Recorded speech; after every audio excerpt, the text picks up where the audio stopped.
Hello, my name's Richard Kent. Today I thought we would look at the sun. The sun, of course, is the source of all the light and energy and heat in our solar system, and the sun is completely supernatural. I don't know if you ever thought about that the sun is completely supernatural.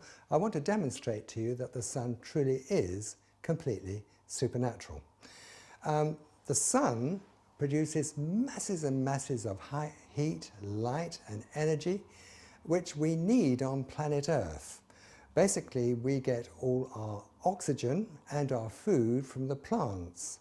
The plants, in turn, use photosynthesis, which itself is completely supernatural, to produce the oxygen and the food using the photons, the light from the sun, as the chemical part of the chemical reaction to actually produce oxygen and food for us. So let's look at this energy source, the sun. It's so bright we can't even look at it. Not for very long anyway. Otherwise we'd burn our retinas.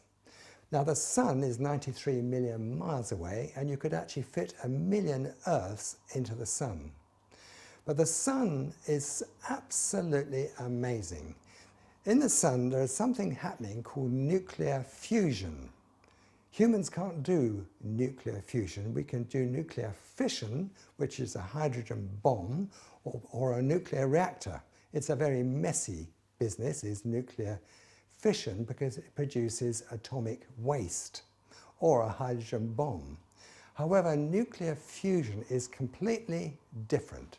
Every second, 600 million tons of hydrogen are converted into helium with nearly 100% efficiency, except for 4 tons every second.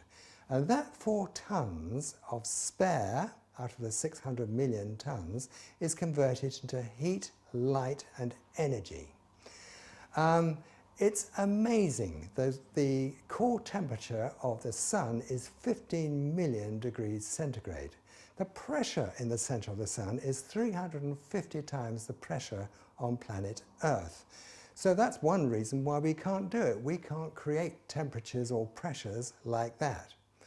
However, there are further potential problems which God has already solved, because the energy that comes from the sun is the whole of the spectrum of light and heat. So it goes all the way from infrared to ultraviolet.